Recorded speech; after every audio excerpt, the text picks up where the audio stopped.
They are taking a very different approach as compared to the rest of the team. They're not dropping into any town. They're controlling the north point of the bridge as well as the entry point in towards Paradise Resort. Yeah, it's going to be something different. From really have too much of a protection other than the tempo itself. And on top of it, if you don't get a good looting phase, I'm sure, like you said, they are playing on top of the eyes onto where NFT and Bigatron are, and because of that, EVOS capitalized on that moment, getting the flank in and getting the wipeout. But now VIP from the top, this spot of Bigatron making that rotation towards the side of EVOS, and now they are they are stuck in between two of these teams. Ryzen already got the first knockdown to Oro, and he's got his attention onto EVOS Esports. Well, this resembled one of the games that we saw back in the C League where whoever controlled that top side of the hill. I remember Papa Esports was also on top of that side, and members of Bigatron Esports, they were already having that great control of that region. Now, here comes Purple Moon as well. They are trying to get themselves in towards that housing compound, which NFT has already secured. Yeah, I don't like the way that Purple Moon are actually crossing the bridge right now. Not too sure what Cole is spraying towards. Maybe he thinks that there's someone hiding in those grasses, but there's no one to actually deal with. While Purple Moon still closing in onto NFT. You see Jumper all by himself on the southern end, while the side of NFT, through Masgaga, having a little bit of a control onto the southern side of that road. That's going to be Cole dropping 1 or 2 nades right out in the open. So that's going to alert members of Purple Mood Esports. While Purple Mood has already got themselves pretty much safe on towards the next region. Now Masgaga spot that movement coming in from that door. So I'm not sure whether or not Masgaga will be able to actually pop a couple of nades while priming into its Purple Mood, will be able to possibly bring them down to low health or even knock them out cold. Well, now Purple Mood already getting stuck here. They're going to be priming out a couple of nades towards the side of Masgaga as well. He's all alone while Kaos will be able to spot out D2E off cam we go. So Arceotina seems like they are dealing with a little bit of that commotion, and it's Masgaga tries to move outside, and his head just pops, and Jasper gets that headshot. Jasper from across the road. That's going to be Jasper getting 1 kill in the back, and NFT loses Masgaga. He was the furthest away from the rest of NFT, and there was absolutely no way that the Indonesian side could have actually picked him up. Well, I felt like it was better if he were to hold that compound. As we saw, Masgaga, he always pulls off a great close quarter combat, especially against Bigatron in that previous round inside of Sanhok. Now, NFT have to play with 3 men, and right above them is going to be EVOS Esports. But look at Paradise Resort. We're going to have a party right here. Yeah, definitely not a paradise at all for all of these teams inside. And Rio are looking to actually push inside. Same goes for the side of Mega Congress. And, well, you asked for the stats. 6 wins for Mega Congress in the regular season, and only second to them is Bigatron with 4. Oh my, that's pretty much close to a tie, you must say. And now, let's see where the update's going to take us as we see that luring around that corner, as we hear a lot of all this chants coming from the players. Well, not exactly from the players, from the crowd, to be specific. And Bigatron, they are holding the top of that hill, and it's going to be pretty much easy for them to actually pick people up. But inside of Paradise, this is where all the drama is going to unfold, with Mega Congress here needing to pick up Online 24. Same goes for the side of Rio. Both of them just locking horns outside of Paradise Resort, like you mentioned, while Yudu Gang and Bugs Gaming fighting for the dominance.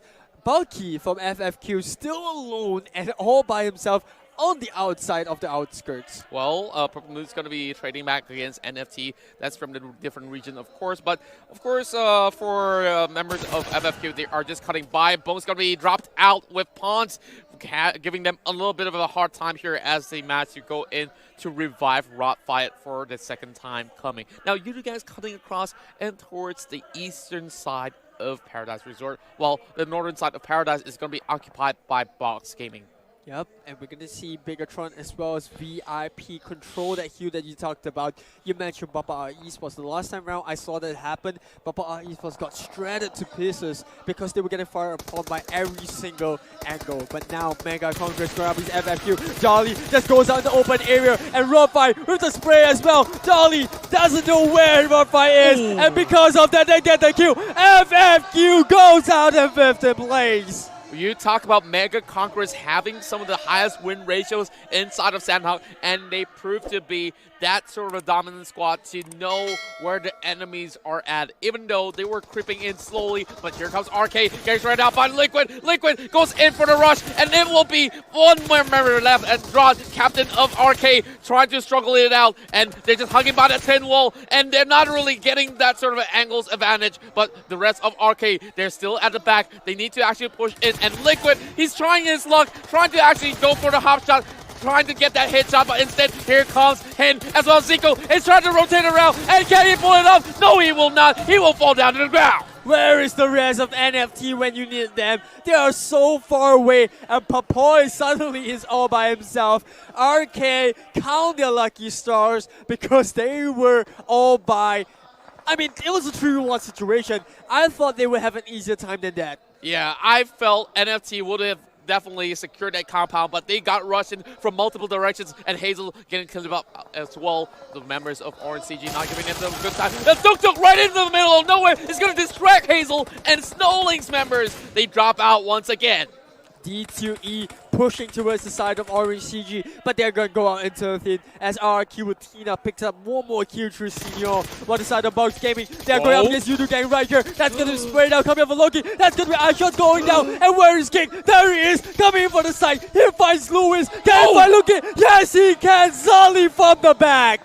Nobody's seen Zuli as he went in for that surprise ambush from the back, and Yudu Gang somehow makes it out, and Ernie's going to be the next one on the chopping block. Fox is going to finish off that kill, but he's going to go in for a reload before anything else happens. Well, that's definitely one kill done for. Well, Evil's Esports now have a total of 9 kills. And we are down to our final 10 teams. Evil's doing superb coming in to the 5th phase of the circle, which will slowly close in a couple of seconds. While Michael Boy, they find one more kill on the side of Ryu. No way out for the side of Boink. And suddenly, Bigatron are taking over this part of the map. You know, Evil's Esports make this look like a walk in the park. Like, not only Bigatron and Red Aliens have that absolute control of that hillside, now Evil's, with them cutting forward, they might be able to actually push Purple Mood. Now, the last time we saw Purple Mood, they like to actually take this compound, and now RK's going to trade right back. CZ trying to cut across, looking for Papoy as well. He walks right in towards that smoke, and now it's going to be a 1v1. But Zoom's getting stabbed from the back from Evil's Esports. I don't like this coming in for the Thai team. They are out in the open, and because of that, Evos and RK have the open spree onto members of Purple Moon. Look at CZ. He's out in the open as well. Same goes for the side of Jasper. That zone is going to swallow them alive. And Jaxi from the high ground spots on Navi, still trying to make it into the zone, and that's going to be a free kill for the Indonesian side. Wow, Evil's Esports already on the double-digit mark. They're locking horns and now spotting out Purple Mood members trying to get themselves across, and RK at the same time as well. Chaos was not fortunate, and Dixie once again will be able to take him out. Evos reigning control over this huge side, while the rest of the side of Evos, including Jockey and Oro, gets another knockdown. 4-4. Jasper with the QBU finds cows on Ripper Killers, while Boom, Boom Esports, where have they come from? When did they enter the circle? Well, they definitely creep right in from the back, and now we're looking at Boom Esports, one of the best teams to be known for their absolute defense. They're trying to actually flush them out. Of course, I'm talking about VIP Squad right here, while Bigatron Esports will be able to pick off Yudu Gang's Geek. So that will be only 8 teams left intact, while VIP Squad will be finding Ryzen from the back as well. VIP still in the running for that chicken dinner. Coming in from the ashes, you got Swavel, who knows this map all too well. The last time we saw him perform, he took out Mel's Argentina, but here comes Victorious in play, getting the shots in, while Roran from Ryu, he's still yet to enter into the circle, and so he has. But Thompson is by his side. He got Barry spraying down to Warang as well. He's got that rock to work with, but Ryu is down to him. And it's only down to bandages for the members of Boom. And now looking at them go, Heiko's going to come back from the get-go. And look at Barry. He's just holding at the back. That's going to be a broken vehicle right in front of it. Jasper getting clipped out by Dixie as well. And up till now, we're looking at Evil's Esports still not hitting that 10-kill mark as they try to survive, and Evil's Esports will drop out into its 6th place. And here comes VIP Squad taking down Luxy. They took too long to enter the circle, and Evil's paid the price, but they still managed to find Jasper through the zone, who was a little bit unfortunate to actually get the last shot in. Now, Boom Esports, they had got that vehicle to work with, but at the same time, you're going to see VIP close in. Can the Malaysia team finally find the first chicken dinner of the day? They might be able to do so. The last time we saw them in the C Grand Finals in Spring Split, they managed to walk away with 2 wins inside of Sandhawk, and now they're carrying this to tradition. Perhaps so, the game is not over until the very last breath of all these players drop out, while VIP Squad already controlling the entirety of the next circle, closing upon them.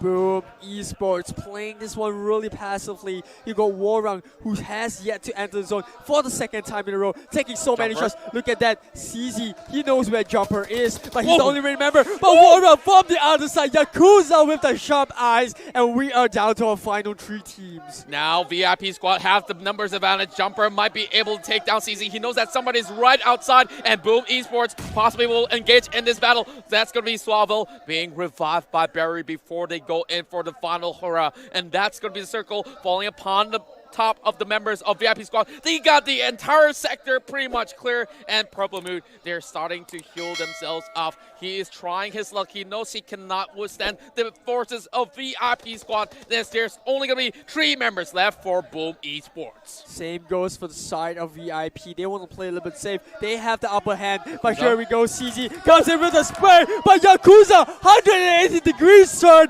180 no-scope kill coming in for the Malaysian team. That was some quick scopes. The moment that one bullet flies out of CZ, he instantly goes in for that kill. And VIP Squad looking real strong to close out the game, but it's still going to be a 4 versus 3 scenario. That's going to be one nade being expected from the side of Heikel there. And now look at the cameras go, focusing on towards Thompson as well as BenV. Smokes will be popped out right in between, while Boom Esports still has to make a move. They are being snakes in the grass, trying to climb this mountain, trying to push against VIP, but can they pull off a miraculous run as the circle slowly closes all the way in? Look at Heiko and Yakuza finding the angles on the top of the rocks. They're going to find a 1 knockdown onto Barry. There we go! As Heiko pushes in, there's going to be a second one. Doesn't miss now, and VIP victorious in play! Victorious in play, as I mentioned, carries on the tradition to secure a win inside of Sandhawk. This will be their very first winner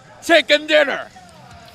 Victorious in play and victorious in battle it is. Sandhawk, the 5th map of the day, getting picked up by the first Malaysian team to actually pick a win in day 1. Hey, the fuck you mean you ain't heard no fucking?